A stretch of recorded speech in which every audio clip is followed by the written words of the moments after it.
안녕하세요. 거의 한 달 만인 것 같아요. 제가 여기에 다시 앉게 된 게. 그래서 말이 조금 어색해서 사실은 아침에 한 5시쯤에 조금 얘기하고 싶은 게 있어서 테이핑을 했다가 들어보니까 너무 주절주절 뭐 말이 막 그냥 여기 갔다 저기 갔다. 그래서 제가 다시 이제 한번 해요. 하고 그 한 달 사이인데도 제 모습이 많이 좀 바뀌었더라고요. 그래서 되게 말라 보이고 지금 꼴도 엉망이고. 어 그런데 그래도 이제 세상이 많이 바뀌었죠. 뒤에가 완전히 그린이에요. 햇빛이 지금 제 이 오피스에 제 이제 집에 있는 제 공간이거든요. 제 방에 이 창문이 다 서쪽으로 나 있어서 어 굉장히 이렇게 오후가 되면 이 햇빛이 인제 강해져요. 지금 여기 시간으로 2 시가 쪼끔 넘었기 때문에.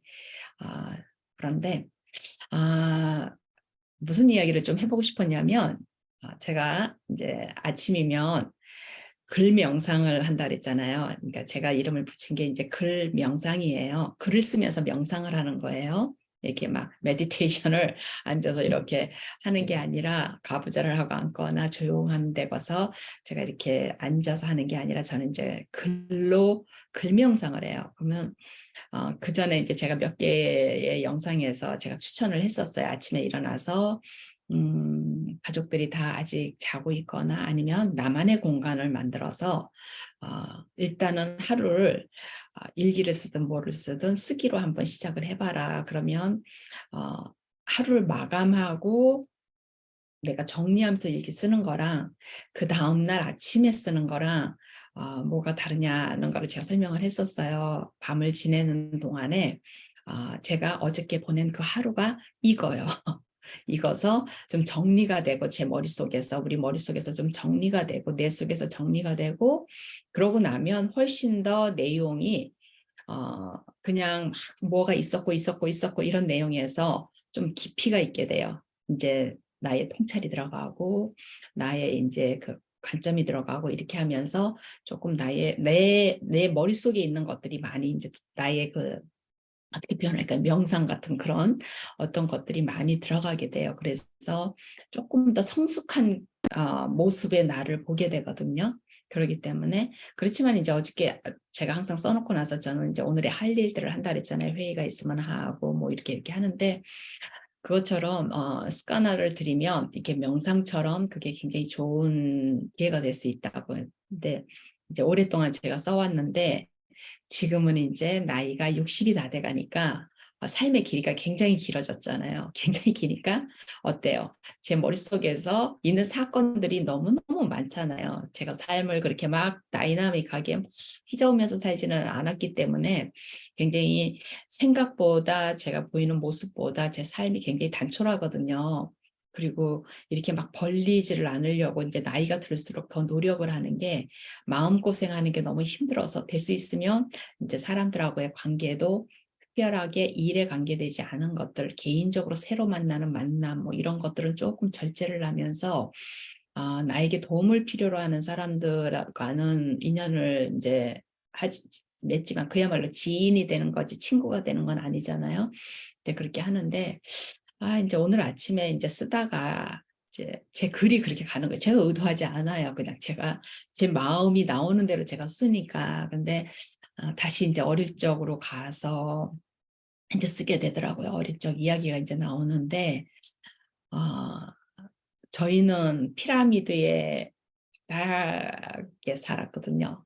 인제 저는 어린아이니까 부모님이 피라미드에 그 한 사회가 이렇게 피라미드로 돼 있잖아요. 그 피라미드에 저희 부모님들이 바닥에서 살았 사는 사람들이었죠. 뭐 노비 뭐 이런 제도가 없어졌으니까 다행인데 어 일단은 정식 교육을 많이 받지를 못하셨고, 또 살아오신 삶이 시골에서 자라셨기 때문에 세상이 아무래도 좁잖아요. 저희 인제 외갓집을 가면 가구가 굉장히 동네가 작아요. 그러니까 다 그 가구 다 합쳐도 아마 한 10개, 15개 정도밖에 안 될 낙동강 상류에 있는 작은 동네인데 경상북도에 그런 작은 동네에서 어린 시절을 보내셨단 말이에요. 결혼할 때까지 20살까지 20살에 결혼하셨거든요. 그리고 21살에 저를 낳으셨는데 그러니까 정식 교육도 못 받으셨고 그다음에 작은 동네에서 그렇게 살았기 때문에 다행히도 이제 막내딸로 태어나셨기 때문에 위에 이제 형제들의 삶은 좀 봤겠죠. 보고 이제 또 부모님들이 옛날에는 부모님들이 굉장히 이른 나이에 노인의 행세를 하셔가지고 당신이 가지고 있는 무슨 뭐 이게 경제권을 다 큰아들한테 물려주고 좀 그랬잖아요. 그러다 보니까 경제권을 가지고 있는 사람이 이제 오빠였고 뭐 이렇게 이제 그렇게 자랐고 저희 아버지 같은 경우는 제가 정확하게 어떻게 자랐는지는 잘 몰라요. 그냥 단지 저희 엄마보다는 그렇게 작은 동네에서 그렇게 자라신 게 아니라 이제 시내에서 자라셨고 지방이 그러니까 이제 저희 엄마는 시골에서 자라셨고 저희 아버지는 지방에서 자라신 거예요. 요즘 말로 하면. 그래서 지방에서 자랐기 때문에 그 동네에서는 어떻게 보면 도시죠. 조그만 동네지만은 도시에서 자라셨고 굉장히 가난하셨지요. 가난하셨는데 어디까지 교육을 받으셨는지도 전 잘 몰라요. 한 번도 정확하게 말씀을 안 해주셨는데 굉장히 똑똑하신 분이었고 많이 아셨어요. 그리고 한자도 뭐 다 아셔가지고 어릴 때 기억에 아버지가 학교를 이렇게 퇴근을 해서 오시면 이렇게 밥상을 놓고 뭐를 열심히 자꾸 책에다 놓고 옛날 책 같은 걸 놓고 쓰셔서 제가 뭐 하시냐고 물어보니까 명심보감이 너무 좋은 책이다. 그래서 너희를 읽히게 하기 위해서 내가 지금 명심보감을 한글로 번역을 하고 있다고 이렇게 말씀을 하시는 거예요. 그러니까 굉장히 이제 경랑의 그 6.25 뭐 이렇게 굉장히 어려운 시절이었잖아요. 그때 당시에. 근데 그런 시절을 보내시면서도 두 분 다 굉장히 정식 교육은 못 받으셨지만 굉장히 똑똑하셨던 거는 알아요. 그래서 이제 그 유전인자로 우리가 또 어느 정도 이렇게 공부를 해서 먹고 사는지는 모르겠어요. 근데 그 피라미드의 바닥에서 굉장히 가난했어요. 굉장히 가난했는데 정말 하루 세 끼 끼니를 저희 엄마가 뭘 먹이나 이런 고민을 하시고 걱정을 하시는 걸 제가 큰딸이기 때문에 옆에서 많이 보면서 저도 이렇게 같이 조금 근심을 하면서 먹는 거가 굉장히 이제 그렇잖아요. 아이들이 막 4명이나 되는데 막 커나가고 있으니까 굉장히 그 엄마한테는 큰 부담이었던 것 같아요. 경제 생활이 어려웠지만 경제력이 없으시고 아버지 직업이 이제 서울로 와서 이렇게 불분명하고 이러니까 굉장히 힘들어 하셨어요. 그렇게 피라미드 바닥에서 살았으면 굉장히 강조할 것 같잖아요. 아이들에게 열심히 공부해서 너네는 성공해야 된다. 성공해서 꼭 좋은 직업을 가지고 엄마 아빠보다는 잘 살아야 된다. 응? 엄마 아빠는 지금 우리는 집이 없지만 너희들은 너희 집을 가지고 잘 살아야 된다. 그래서 공부 열심히 해야 된다. 이런 얘기를 많이 해주는 것이 당연하잖아요. 근데 이제 오늘 아침 글을 쓰면서 생각을 해보니까 단 한 번도 엄마 아빠한테 그런 얘기를 들어본 적이 없어요. 그냥 열심히 공부하라는 이야기는 들었어요. 열심히 공부하라는 얘기는 들었지만 공부를 안 한다고 혼내거나 이러지는 않으셨어요. 그런데 무슨 얘기를 제일 많이 들었냐면 아, 인간의 도리, 바르게 살아야 한다. 이런 얘기를 훨씬 더 많이 들었어요. 어릴 때부터. 인간의 도리, 혼나는 게 혼날 때 이제 그런 얘기를 듣잖아요. 그냥 평소에 뭐 자식들이 다 행동도 잘하고 뭐 잘 지내는데 그런 얘기를 부모가 갑자기 뭐 인간의 도리가 막 이러지는 않잖아요. 바르게 살아야지 이러지는 않잖아요. 근데 이제 한 번씩 저희에게 혼낼 때 그런 이야기가 항상 혼내는 이유가 뭐냐면 우리가 바르게 살지 않은 거예요. 인간의 도리를 하지 않은 거예요.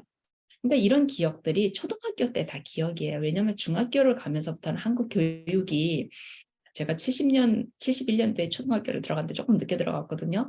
들어갔는데 그때를 지나서 70년대 말 80년 이렇게 하면서 이제 중학교를 일단 한국 교육은 가면 부모하고 지내는 시간이 그렇게 많지를 않아요. 그래도 중학교 때는 학교를 끝나면 거의 그래도 뭐 청소하고 뭐 애들하고 조금 놀고 친구 집도 가기도 하고 뭐 이렇게 하면서 그래도 저녁 시간 전에 집에 들어오는데 아마 고등학교 때부터는 거의 집에서 하숙집처럼 집을 아마 다녔던 것 같아요. 하숙집처럼.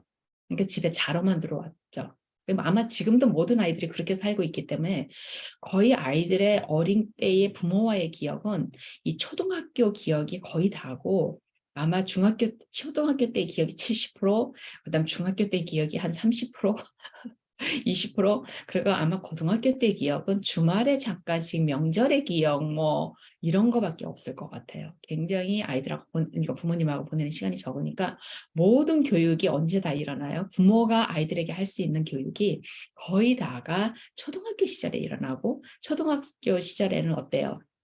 스펀지 같은 시간이잖아요. 아이들이 부모도 절대적이고 엄마 아빠가 하는 말이 절대적이고 엄마 아빠가 혼내는 게 무슨 하늘에서 천둥 벼락 치는 것 같이 무섭게 다가오고, 이런 게 이제 초등학교 아이들이잖아요. 그러니까 그럴 때 이제 저희 두 부모님이 우리에게 했던 말들, 특히나 이제 엄마는 전업주부였고 아버지는 이제 저녁이나 보고 뭐 거의 저녁에도 못 볼 때가 많죠. 술을 마시고 들어오실 때가 많으니까. 그럴 때이기 때문에 이제 거의 전적으로 이제 엄마한테 교육을 많이 받죠. 엄마한테 교육을 많이 받는데, 엄마가 항상 하셨던 말씀이 인간의 도리, 바르게 사는 거, 그죠?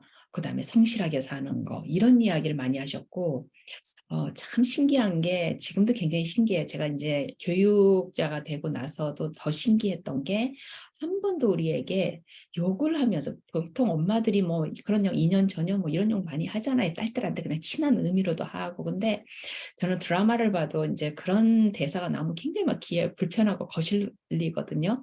근데 이렇게 생각을 해보면, 그런 거를 엄마한테도 못 들어봤고, 그 누구한테도 안 들어봤고, 또 학교에서도 그렇게 친구들이 뭐 2년 전화하면서 그랬던 적이 없었던 것 같아요. 그러다 보니까 그런 게 굉장히 낯설어요. 근데 별로 공교육을 못 받으시고 제도적 교육을 못 받으셨던 분인데도 어떻게 그렇게 자식 교육을 그렇게 시키실 수 있었나 굉장히 신기해요. 그리고 딸도 막내딸이었는데, 그러면 이제 뭐 아무리 뭐 시골에서 자랐어도 일단은 귀여움을 받고 자랐지 그렇게 막 훈육을 받지는 않았을 것 같거든요. 그런데 그 엄마가 저희가 이제 형제들끼리 싸우는 걸 너무너무 싫어하셨어요. 그러니까 형제들하고 싸우면 우리를 네 명을 전부 다 쪼르륵 무릎을 꿇어 앉혀놓고 앉아서 이제 선생님처럼 이제 훈계를 하시기 시작하는데, 훈육을 하시는데 굉장히 길게 하셨어요. 근데 나오시는 말씀이, 웬만한 선생님들도 그런 이야기를 안 해주시는 그런 이야기를 우리한테 했고, 제 동생 중에 한 명 동생이 그렇게 엄마가 박식하고 어떻게 엄마는 저런 생각을 할까를 그 어린 나이에 했대요. 근데 저는 그런 생각을 하진 않았어요. 않고 엄마가 너무 오래 하니까 무릎을 꿇어 앉혀놓고 하니까 그 무릎이 너무 아픈 거예요. 아파가지고 언제 끝나나 언제 끝나나 맨날 그러고 있었지. 그러고 우리가 이제 진짜 많이 잘못하면 꼭 손바닥을 이렇게 벌리게 해가지고 손바닥을 때리셨어요. 손바닥을 때리시고 한 번인가는 발바닥을 한번 때린 적이 있는데, 그 발바닥 맞는 게 그렇게 아픈지 몰랐어요. 그러니까 그렇게 교육을 하시고, 그다음에 이제 그것도 초등학교 때만 그렇게 하셨고, 6학년 때부터는 저희 엄마한테 그렇게 무릎 꿇고 혼나고 손바닥을 맞고 이랬던 기억이 없어요. 근데 이제 제가 하고 싶은 말은, 어떻게 훈육을 하고 이런 이야기가 아니라, 그것이 나에게 오늘날의 내가 있는데 굉장히 큰 그거였구나. 왜 나는 그렇게 가난하게 자랐고 굉장히 양식을 걱정할 정도로 가난한 집의 큰딸로 자랐는데, 왜 한 번도 부자가 된다는 생각을, 왜 한 번도 돈에 대한 욕심을 내지 않았을까? 그거는 그렇게 저에게 큰 문제가 아니었어요. 지금도 마찬가지거든요. 돈은 항상 제가 일하는 거에 대한 결과로 따라오는 거지, 돈을 보면서 일을 하지는 않아요. 이게 돈이 나의 목표가 되진 않아요. 근데 항상, 왜냐하면 저는 정기적인 수입이 있으면 그게 작더라도 내가 맞춰서 살 수가 있어요. 왜냐하면 워낙 어렵게 자랐기 때문에 돈 쓰는 법을 돈을 쓰기 시작한 게 결혼을 해서부터였던 것 같아요. 정말 돈을 잘 아꼈어요. 아끼고 뭐 밖에 나가서 밥을 사 먹고 친구들하고 커피집에 가서 커피를 마시고 화장품을 사고, 그러질 않아져요. 얼굴에도 그 20대 그 예쁜 나이에 친구들 막 화장하고 이래도 저는 니베아 일반 크림도 못 사서 니베아 하나로 얼굴에 바르고 다녔어요. 그러니까 그 정도로 돈을 써본 적이 없기 때문에 지금도 돈을 잘 못 쓰거든요. 그러니까 영어로 프루걸이라 그래요. 프루걸. 그거를. 근데 구두쇠가 아니라 굉장히 돈을 지혜롭게 아껴서 쓰는 거예요. 근데 돈을 없으면 안 쓸 수 있기 때문에, 그러니까 한국에서 미국으로 옮겨 앉을 때 웬만큼 경제적으로 제가 조금 일을 했기 때문에 결혼하고 나서는 제가 조금 풀렸거든요. 그래서 돈이 있었고 괜찮았어요. 그럼에도 불구하고 미국에 딱 오니까 제 마음이 딱 바뀌면서 왜냐하면 이제 수입이 없잖아요. 쓸 일만 있잖아요. 여기서 둘 다 학생을 했기 때문에 부부가, 그러니까 아이가 있고. 그래서 딱 제가 했더니 $1 쓰는 것도 아끼면서, 그러니까 그런 건 자신이 있는 거예요. 돈을 안 쓸 자신은 있는 거예요. 그러니까 그래서 그런지 돈을 쓰는 거에 대한 거를 제가 훈련을 워낙 어릴 때부터 제 스스로가 잘 했기 때문에, 부모님이 돈을 줄 수가 없는 상황이었기 때문에 애써 부모님한테 돈을 달라는 말을 거의 안 했어요. 고등학교 가서부터는 이제 막 준비물도 있고 살 것도 있잖아요. 그렇게 있는데도 가능한 한 친구들한테 빌리고 굉장히 좀 비참했죠. 많이 힘들었는데 제가 그렇게 힘들고 친구들 앞에서 창피한 게 나았지, 돈 없는 엄마에게 내 준비물을 뭐를 얘기를 해서 엄마 마음을 아프게 하는 것보다는 이게 더 좋았어요. 그러니까 더 나았기 때문에 아마 그렇게 했던 것 같아요. 근데 중요한 거는 그렇게 잘하면서 잘하는 내내 훈육은 엄마한테 안 했지만 단 한 번도 엄마가 대학을 가는 데 있어서, 그리고 제가 이제 큰딸이잖아요. 큰딸이고 사실 엄마가 저한테 굉장히 많이 의지를 해서, 그런 이제 이야기는 또 다음에 기회가 있으면 하겠지만은, 굉장히 큰 부담은 있었지만은 단 한 번도 저에게 너가 큰딸이니까 네가 잘해서 네가 잘 가야 네 동생들이 너의 길을 따라간다는 얘기는 했지만, 한 번도 네가 이 집안을 일으켜야 된다. 엄마 아빠의 노후가 너한테 달려 있다. 너가 돈을 많이 버는 직업을 가져야 된다. 네가 든든해야 된다. 이런 이야기를 안 하셨어요. 계속 저에게 했던 거는, 사람으로서 어릴 때부터 사람으로서 제가 무언가를 잘못하는 일에 더 신경을 쓰시고 그거에 대해서 무엇을 보시면 혼을 내시고 이렇게 하셨지, 다른 일에 대해서는 안 하셨어요. 근데 그게 이제 엄마가 무슨 철학을 가지고 막 이러셨던 것 같진 않아요. 그냥 당신이 그렇게 커왔기 때문에 우리에게 그렇게 가르쳤죠. 그렇게 가르쳤기 때문에 뭐 아이들을 대학을 보내야 돼. 최소한 그렇게 어려웠지만 저를 대학을 가라는 거에 대해서 말씀을 계속 하셨거든요. 네, 저한테 인간이 새끼 죽먹을 정도만 되면 인간은 배워야 된다는 이야기를 계속 하셨어요. 인간은 배워야 된다는 얘기를 했어요. 대학이라는 말씀을 안 하셨어요. 인간은 배워야 된다. 인간은 고등교육을 배워야 된다는 이야기를 굉장히 많이 하셨고, 당신이 그렇게 제도적 교육을 못 받으셨기 때문에 거기에 대한 그 한이 많으셨어요. 그래서 공부를 하는 자식들이 너무 좋아하셨고 그대로 갔고, 제가 재벌이 되는 것보다 제가 큰 회사를 일으켜서 돈을 많이 버는 그거보다도 저한테, 제가 이제 교수가 되고 나니까 당신의 한이 풀렸다 이 말씀을 하시면서 저에게 너무너무 자랑스럽다고 말씀을 하셨어요. 그러니까 부모님 자체가 선생이 되고 이렇게 된 자식을 보고 그쪽으로 더 가치를 두셨던 것 같아요. 그러니까 이제 무슨 말을 하고 싶으냐면, 그 어릴 때, 그죠? 한 5학년, 6학년까지 이제 태어나서부터, 그러면 이제 나이가 뭐 한 10대 초반이잖아요. 그 나이 때까지 부모님에게서 계속 이야기를 듣고 부모님의 사는 모습을 보잖아요. 그러면 두 사람이 막 싸우고, 너는 왜 돈을 많이 안 벌어와서 이렇게 힘들게 하고 애들을 이렇게 해야 되는데 돈이 없어 막 이러고 막 돈 가지고 싸우고, 부모님이 예를 들어서 막 사치를 하고 부모님이 막 새로운 걸 이렇게 사와가지고 막 하면서 그걸 너무 좋아. 그러니까 부모님이 보여주는 그 모습 그대로 아이들이 뭐가 중요한가를 삶에서 그대로 스폰지 빨아들이듯이, 스폰지에서 물감을 빨아들이든 물을 빨아들이든 빨아들이는 것 같이 부모님의 사는 모습을 아이들이 그대로 빨아들이는 거예요. 학교에서 선생님이 하는 모습을 아이들이 그대로 빨아들이는 거예요. 그러면 예를 들어서 부모님이 내가 그렇게 존경할 만한 모습이 아니야. 제가 부모님을 굉장히 이렇게 어렵게 생각하고 존경하고 정말 우리를 위해서 많은 것을 해 주시고 내 부모님이 가난했지만 바르게 사셨고 이런 모습을 못 보고 부모님이 나에게 엄청나게 물질적으로 많이 해 주지만은 그 부모님이 꼰대 같은 느낌이 들고 그 부모님이 영어로 얘기하면 jerk 같은 느낌이 들고 또 학교의 선생님이 그런 모습을 보이지 않는 어른으로 이 아이들한테는 어때요? 세상의 어른들이 다 개판인 거예요. 아이들의 눈에서 봤을 때에 이제 우리의 눈이 아니라 아이들의 눈으로 봤을 때 자기네가 이렇게 우러러보고 따라갈 만한 어른이 없단 말이에요. 그렇지만은 아이들은 어때요? 계속 그게 스며들듯이 자기한테 스며든단 말이에요. 그러니까 저희 아이들도 평생을 어때요? 책상에 앉아서 같이 공부하는 엄마, 그리고 자기 공부하지 않으면, 일하지 않으면, 아니면 부엌에서 음식하는 엄마를 보잖아요. 그러니까 아이들이 어때요? 제가 음식을 계속해서 아이들을 먹이니까 아이들도 당연히 음식은 부엌에서 만들어가지고 먹는 걸로 무의식적으로 알고 있어요. 그러니까 두 아이가 다 자기네가 어쩔 수 없이 그럴 때 한 번씩 사 먹지만은 계속 음식에 대한 고민을 하는 거예요. 어떻게 하면 시간 많이 안 들이고 좀 더 효과 있게 빠른 속도로 해서 건강한 음식을 만들어 먹는가 그 얘기를 저한테 계속 물어보고 한단 말이에요.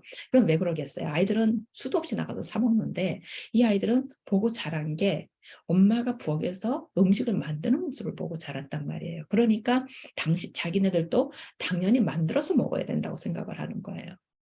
그런데 시간이 너무 많이 걸린다는 거예요, 자기네가. 그러니까 제가 이제 실수한 거예요. 아이들을 어릴 때부터 차라리 좀 가르쳤으면 좋은데 제가 농담처럼 맨날 너무 옆에 짝이 저를 그냥 음식 만들 때 부엌에 와서 막 이렇게 뭐예요? 시다바리를 영어 시다바리가 일본 말인가요? 너무 잘하니까 그 아이들한테 일을 시킬 생각을 별로 못 했었어요. 그리고 저 자체가 워낙 일을 빨리 하고 일을 이제 직업을 가지고 있으니까 부엌 일을 빨리 효과적으로 해야 되기 때문에 이제 그거는 어릴 때부터 또 이거 저희 엄마한테 굉장히 감사했죠. 어릴 때부터 큰딸로 저한테 일을 많이 시키셨기 때문에 그 훈련이 잘 돼 있어가지고 그거를 제가 나중에 미국에 와서 공부를 하면서 아주 지금까지 잘 써먹었죠. 그러니까 아이들이 이제 그렇게 부모를 빨아들이면서 산단 말이에요. 그래서 이렇게 생각을 해 보면 우리가 인제 많은 부모님들이 저한테 문의를 하는 것도 그렇고 많은 분들이 어때요? 아이를 잘 키우는 거에 굉장히 관심이 많아요. 그죠? 그렇죠. 네. 우리가 가장 사랑하는 아이들이니까 잘 키우고 싶잖아요. 그런데 그 잘의 의미가 뭐냐는 거예요. 그죠? 잘 키우고 싶은데 그 잘이 아이비리그 대학을 가서 서울대를 가서 의사가 돼서 아이들이 돈 걱정 안 하고 사회에서 존경받는 직업을 갖고 이게 잘 키우는 거냐? 아니면은 아이들이 잘 키우는 거야 내 아이가 좀 더 단단한 아이로 잘 크는 거냐. 자기를 컨트롤할 수 있고 자기 자신의 마음을 다스릴 줄 알고 자기를 객관화시켜서 자기를 볼 줄 알고 자기를 사랑할 줄 알고 그죠? 자기를 학대하지 않고 자기를 미워하지 않고 자기를 사랑할 줄 알고 자기와 특히나 뭐예요? 친한 아이가 되는 단단한 아이잖아요. 이런 단단한 아이. 그러면 웬만큼의 밖에서 어떤 공격이 와도 아이가 자기를 잘 지켜낼 수가 있잖아요. 그런 아이로 키우는 게 잘 키우는 거냐. 요즘 이제 세상이 이러니까 그죠? 그러면 아이가 도덕적으로 뭐가 옳고 뭐가 옳지 않는 거를 아이가 알도록 키우는 거. 그죠? 삶이라는 게 저희 부모님이 인간이라는 건 인간이라는 거는 이 소리를 제일 많이 들었던 것 같아요. 인간은 이렇게 하면 안 돼. 인간으로서는 이렇게 행동하는 거는 굉장히 나쁜 거다. 인간은 바르게 살아야 된다. 이거는 뭐예요? 전부 다 도덕적인 관점이고 윤리적인 관점이잖아요. 그죠? 그렇게 하면서 또 어때요? 그렇게 하지 않았을 때 저희 부모님이 그런 깊은 생각을 가지고 가르치지는 않았다고 생각을 해요. 그냥 그분들은 그렇게 교육받은 대로 우리한테 그렇게 가르쳤던 거지. 근데 지금 이렇게 보면은 제가 그랬기 때문에 물질을 쫓지를 않고 제가 좋아하는 공부를 했고 굉장히 어릴 때부터 그런 어떤 인텔리전트가 되는 지식인이 되는 거에 이상하게 고등학교 때부터 지식인이 되고 싶다는 그 막연한 생각이 있잖아요. 지식인이 그때는 뭐예요? 교수밖에 없잖아요. 교사나 교수밖에. 그러니까 그런 쪽으로 저를 생각했어요. 이제 한동안은 문학소녀가 꿈을 꾸기도 했지만은 계속 그쪽으로 했지 그렇게 가난한 집에서 그렇게 가난이 정말 고통스러웠거든요. 저는 굉장히 고통스러웠어요. 왜냐하면 욕심이 많았기 때문에 굉장히 고통스러웠는데 그리고 부모님한테 내가 필요한 것들을 말을 못하니까 친구들 앞에서 사실 부끄럽잖아요. 근데 제가 자존심은 강하고 이러니까 그러니까 그런 모습을 보면서 굉장히 힘들었음에도 불구하고 한 번도 내가 돈을 많이 벌어가지고 그 어릴 때 가난했던 거를 내가 마음껏 내가 그 20대 그 정말 멋부리고 싶었던 그 시절에 마음껏 멋도 못 부려봤고 이런 것들을 내가 다 채워야지 막 이러니까 돈을 많이 벌어야지 이러지 않게 됐던 것이 부모님의 모습이었고 부모님이 그렇게 교육을 시켰고 부모님이 보여줬고 당신들의 삶에서 보여줬기 때문에 그렇게 제가 인생의 방향이 그렇게 가지 않았나. 우리 형제들도 다 마찬가지고 웬만해서는 우리가 삐뚤러 나갈 수도 있고 또 그때 당시에 노는 아이들이라는 거 그런 쪽으로도 흘러갈 수도 있었어요. 굉장히 힘든 상황이었기 때문에. 그런데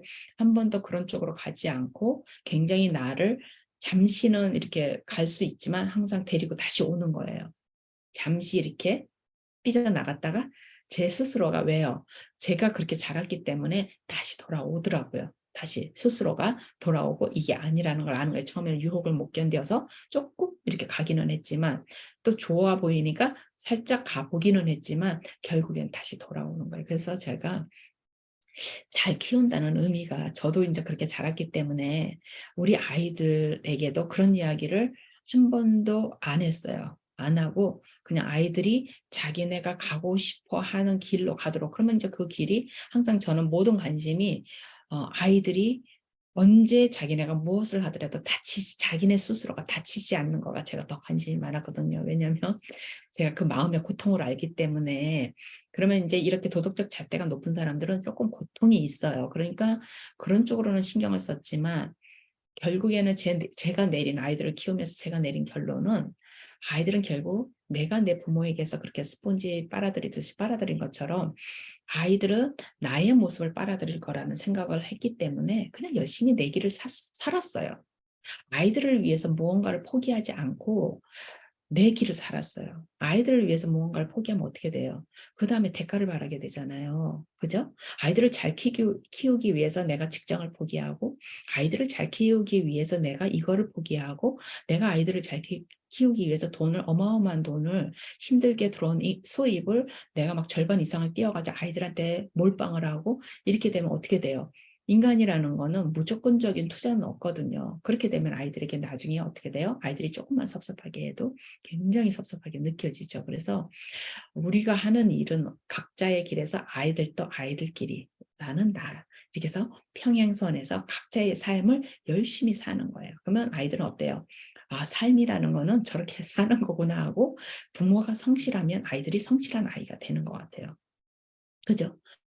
성실한 부모 밑에서 아이들이 게으른 아이가 나오기는 굉장히 힘들겠죠. 그리고 게으른 아이가 나오더라도 그 아이는 자기가 게으름을 통해 가지고 굉장히 괴로워할 거예요. 왜? 자기가 자기의 괴로움을 알기 때문에. 근데 한 번도 성실한 부모를 못 본 아이들은 자기가 게으르지만 그것이 게으르다는 것조차를 모르고 그게 그냥 사는 거라고 생각을 하고 살게 돼요. 그죠? 왜냐하면 롤 모델이 없었잖아요. 롤 모델이 없었기 때문에. 그러니까 저희가 아이들에게 제 짝하고 저하고도 얘기했던 게 결국에는 뭐예요? 우리가 보여주는 모습대로 아이들은 살 거니까. 아이들이 하는 전공이라든지 뭐 일이라든지 이런 건 다 다르게 하겠지만 우리는 열심히 우리가 살아가는 삶을 아이들한테 너무 많은 걸 몰빵을 해서 나중에 아이들을 빚쟁이로 만들지 않고 그죠? 아이들을 담담하게 딱 대학교 들어가면서는 아이들하고의 모든 뭐요 감정적인 거나 아이들에게 그런 어떤 부모로서 해야 되는 그런 어떤 양육은 다 스탑이 됐죠. 이제 대학을 가면 어떻게 돼요? 어른이 이제 어른 돼가는 연습을 하는 거잖아요. 저는 대학 기간이 딱 10대 말에서 20대 그 대학 기간이 딱 아이에서 어른으로 넘어가는 다리 위에 있는 아이들이라고 생각을 하거든요. 그래서 이제 대학을 다니는 동안에 아니면 뭐 고등학교를 졸업하고 또 10대 말에 벌써 일찍 직장 생활 시작하는 아이들도 있지만 그런 아이들은 굉장히 일찍 어른이 되겠죠. 그러니까 그렇게 어른이 되어가는 이 과정 동안에는 이제 우리가 경제적으로 조금 도와주는 일은 도와줘도 거의 거기서 이제 끝난 거잖아요. 그래서 그런 이야기를 좀 하고 싶었어요. 그래서 결국에는 제가 그전에 아마 제가 했던 많은 이야기도 그런 이야기였을 거예요. 너무 아이들에게 몰빵하지 말아라. 그냥 우리 삶을 열심히 살아라. 우리가 사는 열심히 살아라. 아이들 때문에 내가 집에 있다. 아이들 때문에 집에 있게 되면 어떻게 돼요? 능력이 있는데 아이들 때문에 집에 있으면 어떻게 돼요? 나중에 아이들은 금방 크잖아요. 사실 아이들은 중학교 가고 나면 더 이상 부모님 필요가 없어요. 오히려 부모님이 가끔은 없으면 더 좋겠다는 생각을 하는 나이거든요. 그러니까 딱 열 몇 살까지예요. 그러기 때문에 이제 주로 이제 두 분 중에서 엄마가 주로 이제 들어앉는 경우가 많잖아요. 근데 항상 제가 얘기를 하지만 두 가지 일을 못 하시는 분은 둘 중에 선택을 해야 되면 아이를 선택하는 게 맞아요. 최소한 아이들이 13살, 14살까지는. 그죠? 그런데 그러지 않으면은 저는 웬만하면은 파트타임 일을 하더라도 엄마가 그냥 100% 그냥 홈맘만 하지 말고 그냥 파트타임 일이라도 엄마가 무언가 아이에게서 정신을 좀 떼서 가정에서 좀 정신을 떼서 한 사회인으로 2시간이든 3시간이든 4시간이든 뭐 노동일이든 아니면 뭐 오피스에서 도와주는 일이든 내가 전공한 거와 내 적성에 맞지 않더라도 한 십몇 년은 그렇게 잠시 하고 아이들이 학교에서 오는 시간에 맞춰서 집에 오시고 이렇게 하는 일들을 해보시라고 많이 권하고 싶어요. 그렇게 하면 엄마도 좀 어때요? 세상이 어떻게 돌아가는지도 좀 배우고 또 숨도 좀 쉬고 그죠? 그리고 작은 용돈이라도 벌어서 이제 집안의 살림에 쓰지 마시고 그냥 통장 하나 따로 만드셔가지고 이렇게 저축을 하면서 그렇게 하면서 엄마가 더 좋은 건 뭐예요? 학생이 다시 되는 거예요.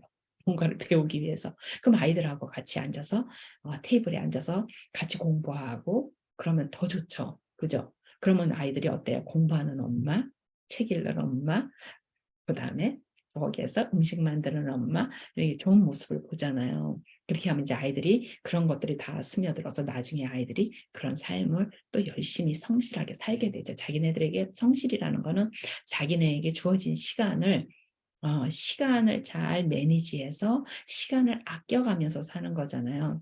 시간을 아껴가면서 그렇게 살게 되는 그런 어떤 부모의 모습을 보면서 아이들이 이제 그렇게 스며들어가지 않을까. 영어로 얘기하면 그럴 것 같아요. 그래서 그런 이야기를 조금 해보고 싶었어요. 그래서 하여튼 다시 말씀드리지만 잘 키운다는 의미를 많이 생각하시지만 너무 아이들의 학교 성적 이런 거에 너무 많이 집착하지 마시고 특히나 미국에 계신 분들은 대학이 널려 있잖아요. 이 많은 대학이 꼭 아이들이 아이빌리그 대학을 나와야 되는 거 아니에요. 꼭 하이랭크 대학을 나와야 되는 거 아니에요. 저도 안 나왔어요. 그런 데를. 중요한 건 뭐냐면 어느 대학을 나온 거와 상관이 없이 아이들이 이 higher order thinking, 그렇죠? 우리가 흔히 얘기하는 뭐 창의성 이렇게 얘기하지만 그 창의성이 대단한 게 아니에요. 어떤 문제가 일어났을 때 아이가 그 문제를 해결할 수 있는 능력을 얘기하는 거거든요. 두 부모가 싸웠어요. 내가 너무 좋아하는 두 부모가 싸웠을 때 아이가 나의 위치를 어디에 둘 것이냐. 이런 것도 문제 해결이에요. 그죠? 그다음에 엄마가 상처를 받아서 울고 있어. 그럴 때 아이가 내가 어떻게 해야 되지? 이것도 창의성이에요. 그러니까 그렇게 문제 해결 능력을 어릴 때부터 이렇게 삶에서 아이가 하는 행동들을 이렇게 보면 부모로서 보여야 되는 거예요. 그런 것들이. 우리 아이가 굉장히 예민하구나. 우리 아이가 센시티비티가 뛰어나구나 하는 거를 소셜 센시티비티가 있구나. 이런 것들을 부모님이 아이들을 보면서 보이거든요. 근데 결국에는 그런 능력들이 나중에 가서 롱 라이프를 사는데 더 중요하지. 공부만 막 해서 우리나라 사람들이 말하는 엄친아 엄친딸이 굉장히 좋잖아요. 근데 뭐예요? 엄친아 엄친딸은 주어진 제도 안에서 잘 맞춰서 잘 문제없이 잘 크는 아이들이잖아요. 이건 공부도 모범생들 아니에요. 근데 이 모범생들이 또 어때요? 선생님이 되죠. 이 문제가 많아요. 그죠? 좀 일탈도 해 보고 이런 삶의 다양한 경험을 해본 이런 친구들, 이런 사람들이 선생님도 하고 엄마도 하고 이렇게 하면 아빠도 하고 이러면 아이들을 다양한 경험을 해 봤기 때문에 아이들에게 해줄 수 있는 말도 많고 아이들하고 이야기하는데 교감도 많이 할 수가 있는데, 이 모범생 선생님, 모범생 출신 선생님, 모범생 출신 엄마 아빠 이런 분들은 힘들어요. 그리고 아이들하고 자꾸 컨플릭트가 일어나는 게, 당신은 그렇게 어른 말씀을 잘 듣고 제도 안에서 잘 자랐는데 아이가 만일에 일탈을 하면 그 아이를 이해를 못 해요. 이해를 못하고 감당을 못하니까 아이한테 혼을 내고 소리를 지르고 막 이러다 보면은, 이제 왜냐하면 아이를 어떻게 어 선배로서, 멘토로서, 부모가 아니라 선배 멘토로서 이 아이를 어떻게 데리고 가야 될지를 몰라요. 왜냐하면 자기 기준에서는 그런 거를 해본 적이 없기 때문에. 그러니까 아이를 보고 너무너무 많이 놀라게 되는 거예요. 그러니까 자꾸 컨플릭트가 일어나고, 그냥 꼰대라는 말이 그런 말이겠죠. 그러니까 그래서 이제 여러 가지가 합쳐져서 그래요. 그래서 어 무슨 말인지 다 알아들으셨죠? 제가 이 말 저 말을 하는데, 하여튼 그래서 그런 말들을 좀 시어해 보고 싶었어요. 그래서 잘 키운다는 의미를 우리가 잘 생각을 해 보고, 될 수 있으면은 공부 잘하는 아이보다는 다양한 경험을 하는 아이, 조금 일탈도 하게 해 주는 아이가 좀 일탈도 하고, 아이가 좀 선택을 해서 좀 실수도 하고, 그죠? 그렇게 하면서 아이들이 클 수 있도록 해 주면은, 일단은 내가 아이에게 보여준 모습이 있기 때문에 아이들은 다 돌아와요. 그러니까 부모님들이 당신들을 못 믿으면, 자기가 자기 자신을 못 믿으면 아이들에게 잔소리가 많아져요. 근데 자기가 자기 자신을 믿잖아요. 그러면 내가 아이들 앞에서 보여준 모습이 있잖아요. 그럼 설사 아이가 일탈을 해 가지고 잠시 이렇게 어디로 가도 아이를 믿게 돼요. 왜? 내 아이니까 돌아올 거야. 내 아이니까 지금 공부를 조금 안 하고 아이가 저렇게 약간 저러는데 결국엔 자기 자리로 돌아올 거야 하고 기다리면서 참으면서, 그죠? 그러다가 기회가 되면 아이가 이렇게 접근해 오면 아이에게 그냥 한마디 하고, 이런 식으로 해서 부모님이 지혜롭게 아이를 다룰 수가 있어요. 그러니까 어때요? 부모님이 첫째로 어때야 돼요? 자기를 믿어야 돼요. 자기 삶을 잘 살고 자기를 믿어야 돼요. 굳이 아이들에게 우리가 이야기하고 훈육하고 막 할 필요가 없어요. 왜? 내가 내 삶을 잘 살고 내가 일탈하지 않고, 내가 아이들 앞에서 술을 막 마시고 취한 모습을 보이지 않고, 내가 아이들 앞에서 "아 이건 어른 음료야. 술은 어른 음료니까 니네는 안 마시는 거야." 하면서 아이들 앞에서 마시고, 이런 모습들을 안 보이면은, 그죠? 아이들은 그대로 그냥 뭐가 정도라는 건 아이들이 알면서 보면서 자라요. 왜? 부모님이 그렇게 살고 계시기 때문에. 그러기 때문에 아이들은 이렇게 갔더라도 돌아오기 때문에 굳이 막 거기에 대해서 막 힘들어하시면서 아이들을 가지고서 막 고민하시고 막 이렇게 하실 필요가 없다는 말씀 드리고 싶었어요. 그래요. 여기서 마칠게요. 잘 지내시고요. 또 언제가 될지 한번 또 여유가 조금, 마음의 여유가 생기면 제가 다시 돌아오겠습니다.